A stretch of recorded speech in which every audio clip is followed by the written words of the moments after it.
Tá bom, muito obrigado, Leonardo, muito obrigado, Mário e Álvaro, por salientar algumas informações extremamente relevantes aí a essas novas tendências, incluindo o co-living.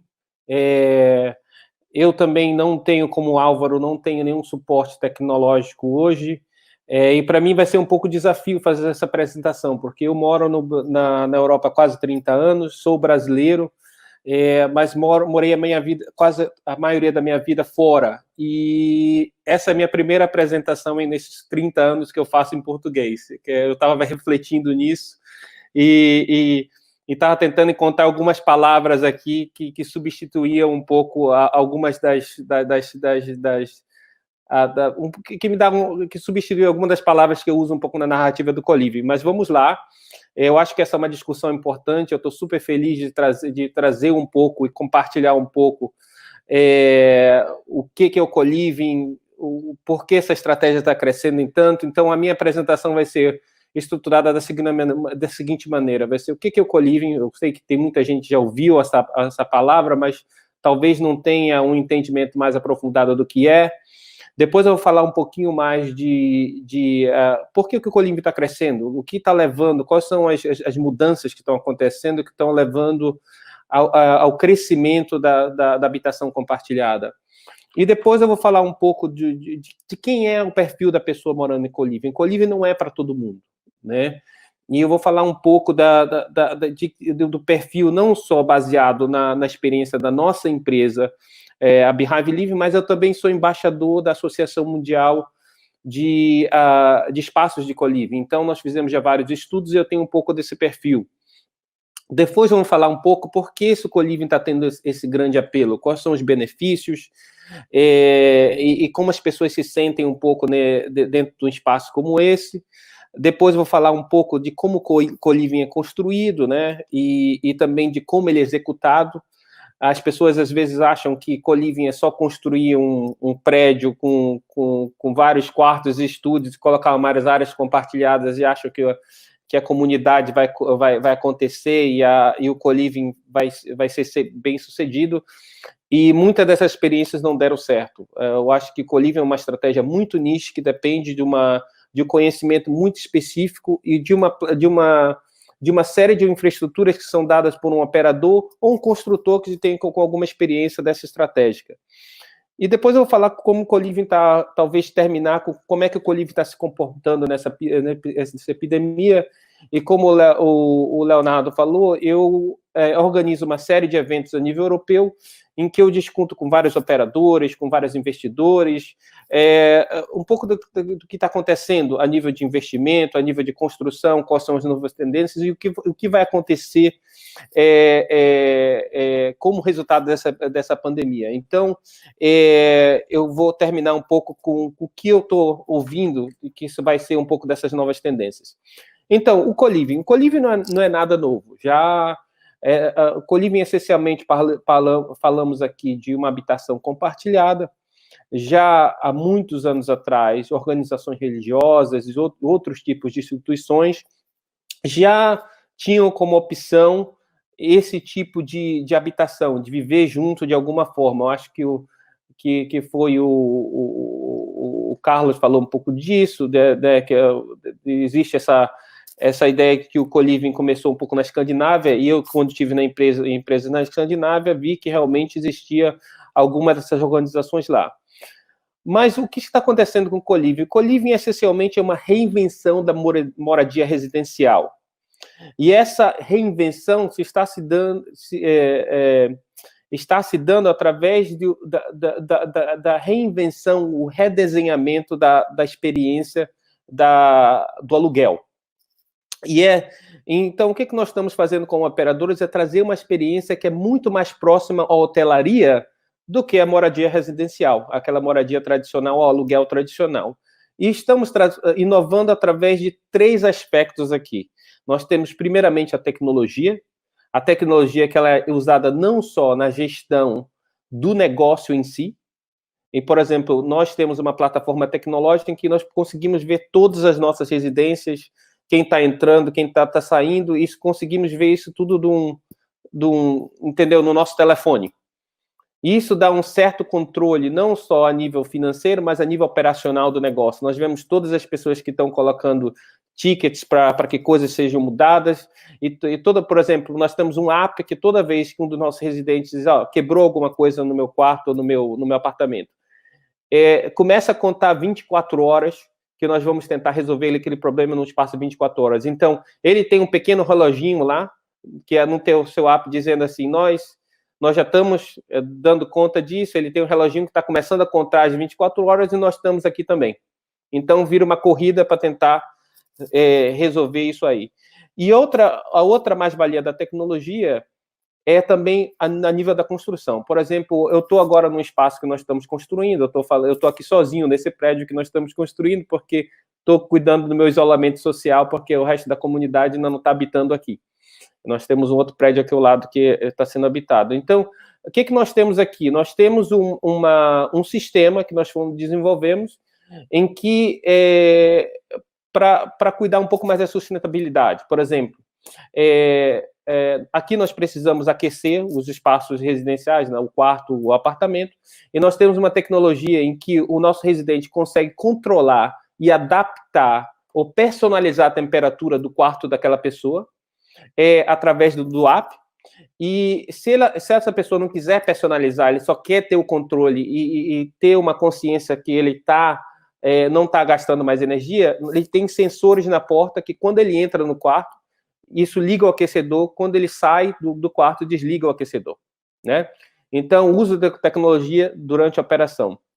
E depois, eu acho que a parte onde a tecnologia realmente, fundamentalmente, alterou a experiência do aluguel, em termos do co-living, foi através das plataformas tecnológicas para gestir a comunidade. Hoje em dia, a nossa plataforma tecnológica, as pessoas não só se conectam, comunicam, nós também, elas criam eventos e convidam outras pessoas para participar de eventos nas suas moradias, participam para ir correr junto, fazer atividade física. Nós usamos também, as pessoas podem fazer pagamentos para serviços adicionais, e também as pessoas podem ordenar serviços. Vamos dizer que você quer um Uber, em vez de entrar na plataforma do Uber, você pode entrar na nossa plataforma e chamar o Uber, né? Então, isso cria uma conveniência muito grande para o residente.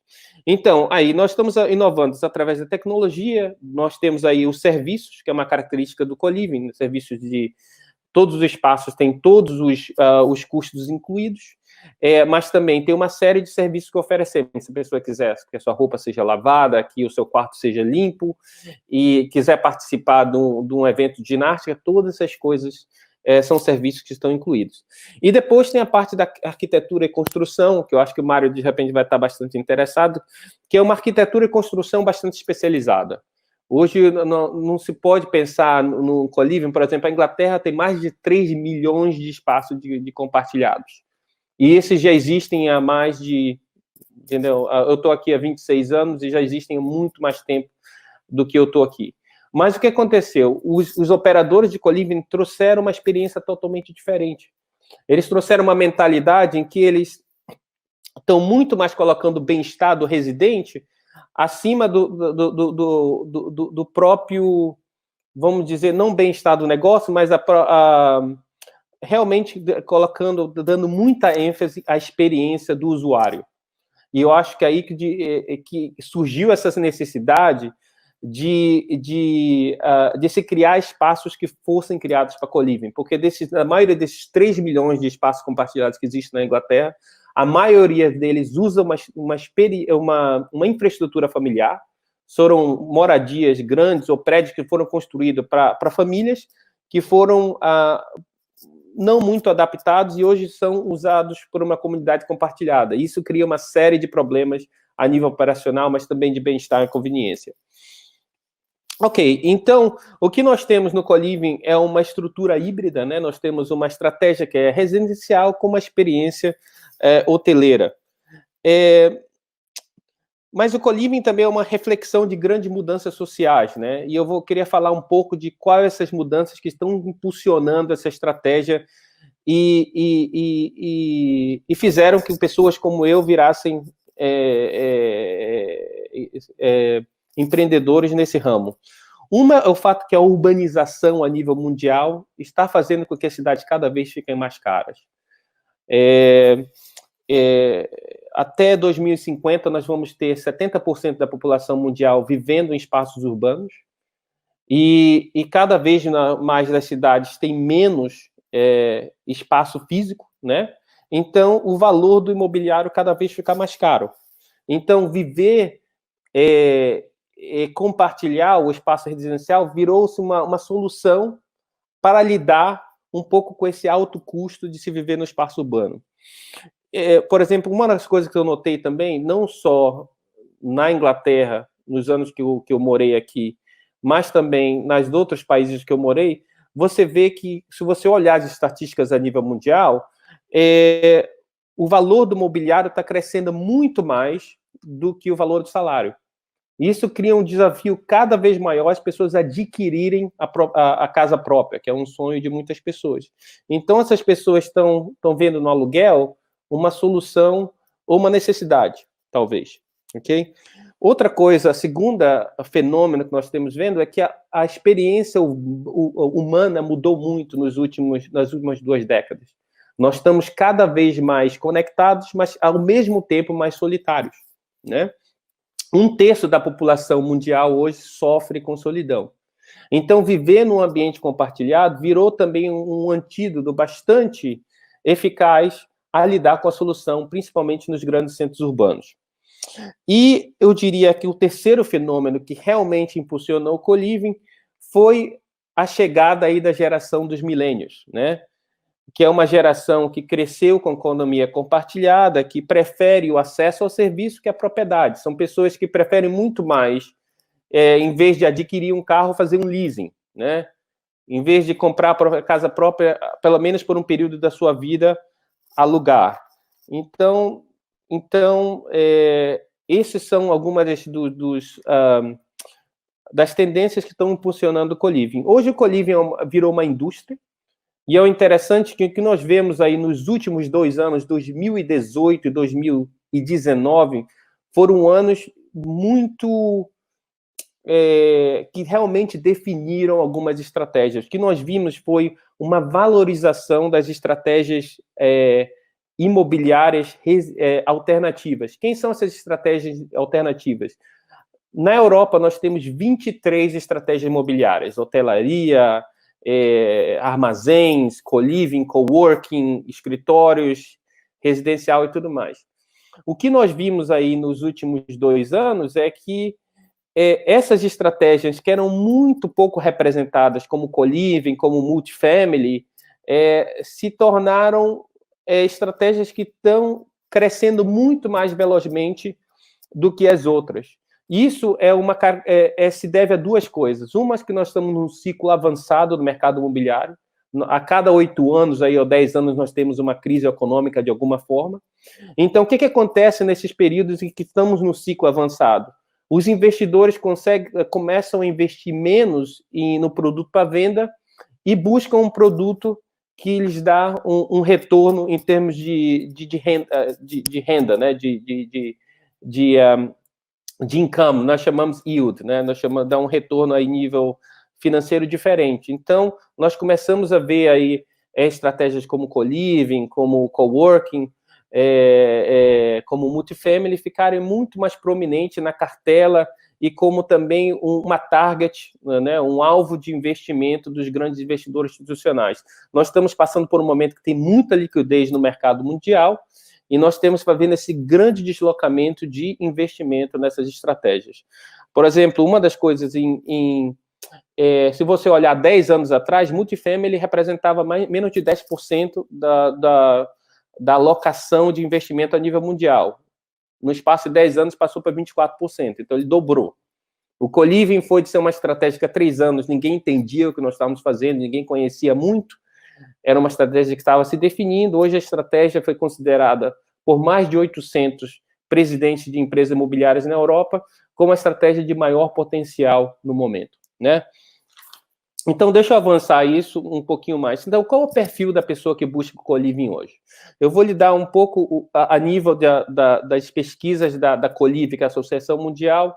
Nós fizemos uma pesquisa global ano passado e nós temos, hoje que nós sabemos que 56% das pessoas morando em co-living hoje são profissionais. São profissionais tem aqueles profissionais que trabalham numa empresa normal, tem um salário, tem um emprego normal. Aí depois nós temos os freelancers, e depois nós temos os nômades digitais, e depois nós temos aqueles expatriados, né, pessoas de um país que moram no outro. E depois nós temos uma mistura de tudo. Então, hoje o perfil do co-living é uma estratégia que realmente ela dá suporte ao profissional. E uma das coisas que eu notei que é um pouco um equívoco, que às vezes quando eu estou conversando com brasileiros, até mesmo até na Europa, que as pessoas pensam que co-living é também o mercado estudantil, que é a mesma coisa. Eu lhe digo que na Europa isso não é o mesmo. O mercado estudantil, até se o prédio parece o mesmo, parece compartilhado, são duas indústrias diferentes, são dois negócios diferentes, porque o mercado estudantil é um mercado normalmente de 9 a 10 meses, né? E o mercado do co-living é completamente diferente. Então, nós não temos a tendência a tentar misturar essas estratégias, esses dois públicos juntos. 51% das pessoas em co-living têm mais de 30 anos. Não, então, não é uma coisa para as pessoas de 20, 22 anos, como muita gente pensa. Na nossa comunidade, a média de idade é 28 anos, mas nós temos pessoas de 50 anos também morando com a gente. Tá entendendo? E mais de 63% das pessoas em espaço de co-living hoje são nativos do próprio país. E muita gente, às vezes, pensa que co-living é uma coisa só para estrangeiro, que está querendo conhecer outras pessoas e, não sei, vem de Nova York, vai morar no Rio e quer morar no espaço de co-living para ter acesso a mais conhecimento e pessoas locais, né? Qual é o benefício de morar no espaço de co-living? Só um pouco do perfil da Beehive Living sobre isso.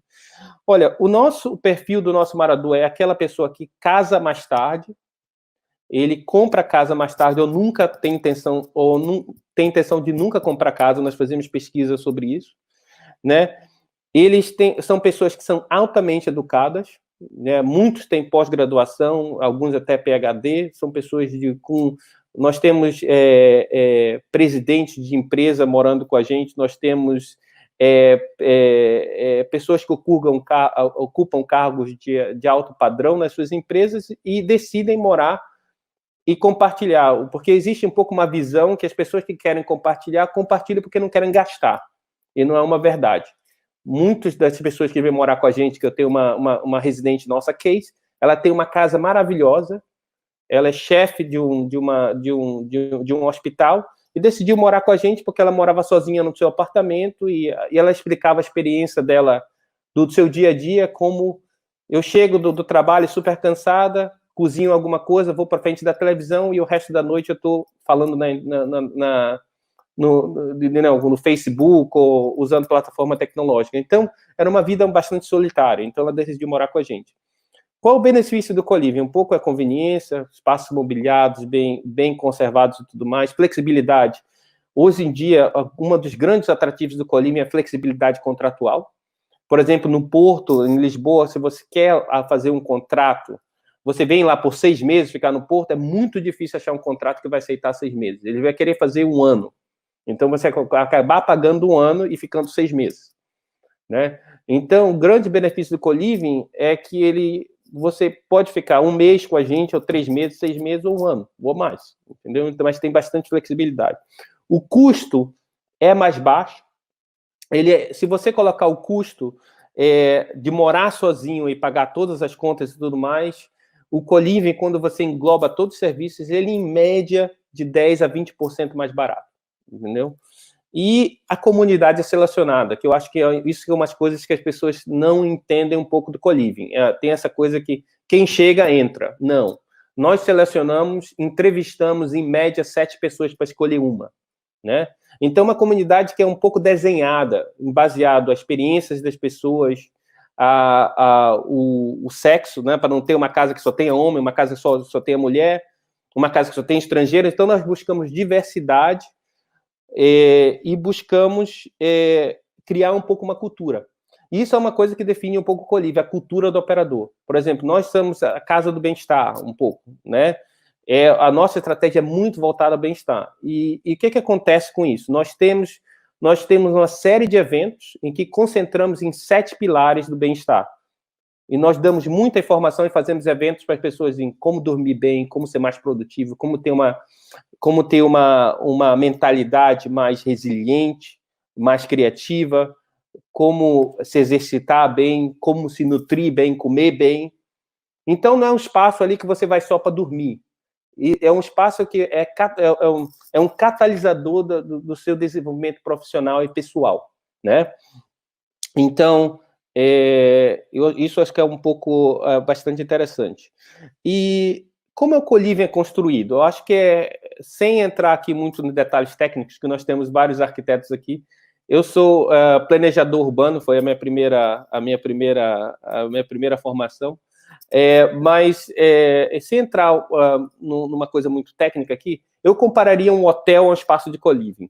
Hoje em dia, o hotel tradicional ele é construído com os quartos no meio, espaços comuns na parte de baixo e na parte de cima. Normalmente, em cima você tem um restaurante, um terraço, e embaixo você tem a administração. O que acontece no mundo do co-living? Nós misturamos tudo. As amenities são todas espalhadas, então nós tentamos, para dinamizar a experiência mais, então nós nos concentramos todas as áreas comuns num andar. Você vai ter no segundo andar o ginásio, no terceiro andar você vai ter o cinema, no quarto andar você vai ter o terraço. Então, a ideia é realmente dinamizar isso. E do ponto de vista das áreas comuns, nós tentamos utilizar o prédio de uma forma mais eficiente. Por exemplo, no hotel você tem esses corredores com portas de um lado e do outro, em que o que nós fazemos no co-living? Nós achatamos os quartos e nesse corredor, que seria uma área morta no hotel, que ninguém usaria, nós criamos um espaço comum, uma sala que as pessoas podem conversar, podem se encontrar, pode ser uma área de jogos. Então fica um espaço muito mais eficiente, um uso muito mais eficiente do espaço urbano. Então, vamos falar um pouco de como o co-living se comportou aqui durante essa pandemia, né? Primeiramente, o co-living se mostrou uma estratégia extremamente resiliente. As taxas de ocupação no mundo inteiro do co-living ainda são extremamente altas. É a estratégia imobiliária com a taxa de ocupação mais alta. A nossa taxa de ocupação gira em torno de 98%, quando, por exemplo, a média dos hotéis, por exemplo, em Lisboa é 76%, em Londres é menos de 70%. A maioria dos operadores de co-living opera aí com uma taxa em média de 98%. O que aconteceu durante essa pandemia? Pelo menos na Inglaterra, nós não podíamos receber pessoas. Se nós perdíamos um residente, e nós perdemos alguns médicos que tiveram que se deslocar para outras regiões, ou pessoas que voltaram para o seu país, o governo proibia que nós vendêssemos uma unidade e as pessoas novas pudessem entrar. Mesmo assim, ficamos com uma taxa de ocupação de 78%, ainda muito mais alta que um hotel, que um albergue. Então, uma estratégia bastante resiliente. Outra coisa que ajudou é o uso da tecnologia. Por exemplo, nós conseguimos fazer a gestão dos nossos espaços de uma forma remota. Então, através do uso da tecnologia, nós sabemos quem entra, quem sai, nós não precisávamos de pessoas trabalhando dentro do espaço de co-living, devido a todo o aparato tecnológico. Isso não só diminuiu o custo, mas também facilitou esse processo do distanciamento social entre os nossos community managers, que são os nossos funcionários, e os nossos residentes. Nós não tivemos um caso de contaminação e infecção dentro da nossa residência. Outra coisa que aconteceu é que o co-living, ele realmente se mostrou ter um grande impacto social. As pessoas que moravam no co-living, os relatos que estão surgindo, são de que as pessoas realmente, imagina as pessoas passarem 6, 5 semanas dentro de um kitnet morando sozinha, a pessoa começa a pirar. Dentro do espaço co-living, a maioria dos operadores passaram aqueles eventos que eram de natureza física para eventos digitais. Por exemplo, na nossa comunidade essa semana, nós tivemos classe de pintura, tivemos classe de meditação, tivemos classe de yoga, tivemos zumba, tudo isso online. Então, as pessoas não só têm uma série de atividades que ajudam essas pessoas a se manterem ativas, mas também o aparato para se trabalhar, nós temos um espaço dedicado para se trabalhar, com uma internet a nível comercial, ficou muito mais fácil das pessoas trabalharem em casa, e o outro grande benefício são as outras pessoas da comunidade, que essas pessoas não sofreram tanto com a solidão que muitos sofreram nesse período. Então, o co-living teve um grande apelo. Agora, quais são as grandes mudanças que nós achamos que vão acontecer com a estratégia de co-living e outras estratégias compartilhadas devido à situação do COVID-19, né, COVID-19? O que nós vemos é as tipologias, eu acho que vão mudar, das unidades. Nós já vemos, todas as nossas unidades são in-suite ou estúdios. Essas tipologias vão continuar sendo aquelas que vão se tornar aquelas padrão. Existem muitos operadores que ainda trabalham com empreendimentos em que as pessoas dividem um banheiro, e eu acho que isso vai ser coisa do passado. As unidades também vão se tornar maiores. Eu acho que vai ser um pouco o fim do microestúdio. Já existia uma resistência muito grande ao microestúdio, e eu acho que o microestúdio, por ser é micro mesmo, nós falamos sobre o Collective, o primeiro empreendimento dele tinha 13 metros quadrados. Esse é o tamanho dos nossos quartos. É muito, muito pequeno e muito desconfortável. Já os novos quartos deles, os estúdios deles são no mínimo 18 metros quadrados. Então, todos os projetos que nós estamos trabalhando aí com um padrão de mais ou menos 25 metros quadrados. Mas, dependendo da tipologia, vai mudar. Existe também uma tendência de territórios líquidos. O que é isso? 25% da população de Paris, durante a pandemia, saiu do centro da cidade, da zona metropolitana. E, mesmo assim, essas pessoas continuaram a trabalhar e serem eficazes e produtivas no seu trabalho. E isso demonstrou, não só na França, como na Inglaterra, que as pessoas conseguem trabalhar eficazmente e de forma remota, né? Então, o que nós temos vendo? Esse conceito de território líquido está começando a ser falado, as cidades estão cada vez se tornando mais policêntricas, e existe um desejo das pessoas de misturarem o estilo de vida urbano com aquele rural. Então, nós estamos vendo uma demanda maior para prédios e empreendimentos fora do centro urbano, próximo à cidade, mas fora do centro urbano, numa zona mais rural, mais natural e tudo mais. Eu acho que é uma coisa, de repente, até bastante interessante para o Rio de Janeiro. E outra coisa é as comunidades vão ficar menores, os clusters vão ficar menores. Esses prédios com 600, 700 unidades de co-living é muito impessoal, né? E fica muito difícil controlar o distanciamento social. Então, existem duas soluções aqui. Ou fazemos empreendimentos maiores e executamos ele em rede, ou fazemos empreendimentos maiores, mas dentro do empreendimento fazemos clusters. Então, o cluster seria um apartamento com 10 unidades dentro de um prédio com 500, por exemplo. Mais uso da tecnologia. Nem todos os operadores aí estão usando essa tecnologia, e realmente a tecnologia está se tornando cada vez um instrumento fundamental para o operador de co-living. Então, eu acho que é um pouco... é uma coisa que realmente, hoje em dia, você não pode dizer que é um operador de co-living e você não tem uma plataforma tecnológica, e não entende do que é necessário para criar experiência digital dentro do co-living. E a última coisa que eu me referia, talvez a penúltima, o investimento institucional tem muito atrativo no momento do co-living versus os investidores institucionais que viram no co-living uma estratégia realmente muito resiliente e contracíclica, né? E, finalmente, eu acho que hoje em dia a mais-valia do co-living realmente é as amizades que se cria, a confraternização social, tudo que essa riqueza social que o co-living cria. Essa semana eu estou no mesmo empreendimento do que uma série dos meus residentes, e é fantástico estar com eles. Eles comem juntos, um cozinha o jantar, o outro cozinha o almoço, eles fazem churrasco, se ajudam, colaboram, é realmente um estilo de vida muito, muito rico e que realmente tem um grande impacto no bem-estar e eu acho que até no nível de felicidade da pessoa, não sei que seria a palavra mais, talvez mais adequada a isso. Olha, Leonardo, eu não sei como eu estou com o tempo, eu poderia continuar, mas talvez eu deixo mais tempo para algumas perguntas. Ô, Williams, você foi super completo, né? Eu acho que você nos deu aí uma aula, literalmente, dos conceitos de co-living. A gente está realmente bombando aí de perguntas e a gente fica até um pouco sem jeito de como a gente vai selecionar, porque são perguntas tão interessantes, né? Dá para ver que tem muita dúvida.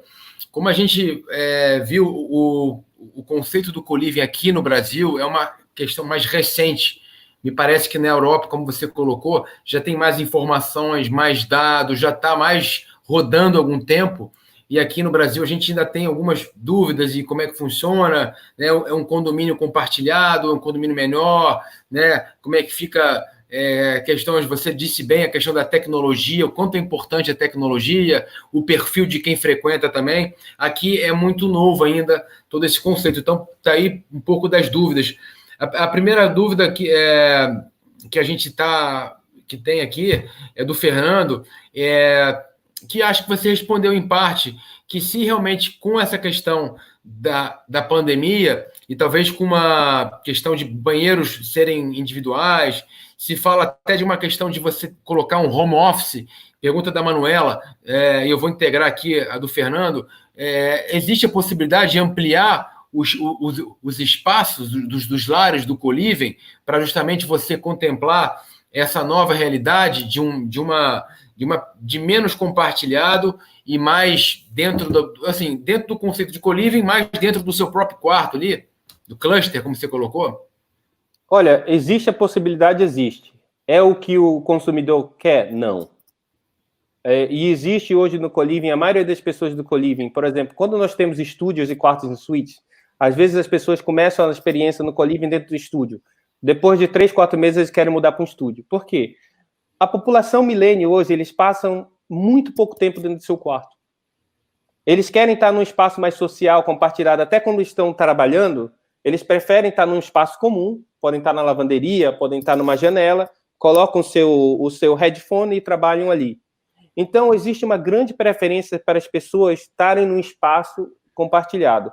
A questão do banheiro é mais uma questão de que já existia essas preferências para as pessoas terem o seu espaço virado, até porque nós estamos lidando com profissionais bastante maduros, né? Estamos lidando com pessoas de 28 anos, 40 anos. Então, mas o que aconteceu? Muitas das empresas de co-living começaram porque não tinham estrutura financeira, começaram com espaço, com estrutura familiares, e poucas delas são como as nossas, que realmente puderam construir o seu espaço, já pensando em tudo isso, né? Mas entendi. Todos esses espaços de co-living que foram construídos do nada, construídos assim, projetados do nada, todos eles têm espaço, daqueles que eu saiba, tem espaço de trabalho dentro. Então, entendi. E uma outra pergunta, só para a gente finalizar, para a gente continuar aqui, como é que você vê a comparação do co-living? Você falou que são plataformas, uma experiência nova do aluguel, é um novo formato do aluguel. Você vê isso como uma certa concorrência ao mercado do aluguel tradicional, como você colocou, ou uma atualização, uma nova necessidade que vem surgindo na sociedade perante a essa, como você falou, né? Questão, as pessoas não querem comprar o imóvel, são milênios, pessoas jovens que às vezes estão numa determinada fase da vida, estão postergando comprar casa, né, e aí preferem estar no ambiente, né, onde tem acesso a todas essas interações. Você vê isso como uma ameaça, como uma nova realidade em relação ao aluguel? Como é que você enxerga essa perspectiva? Olha, eu vejo como uma evolução. Eu acho que o co-living não é para todo mundo. E nós vemos, essencialmente, nós temos pessoas que querem morar com a gente porque os lugares são super bem desenhados, tem um estilo bastante interessante, mas que não se adaptam a viver em uma vida compartilhada. Eu acho que o co-living é uma evolução do residencial, é uma evolução que surgiu de uma necessidade não só a nível das pessoas, pelas tendências que eu falei, mas também pelo fato de que o mercado residencial e o mercado imobiliário como um todo, a indústria, é muito arcaica.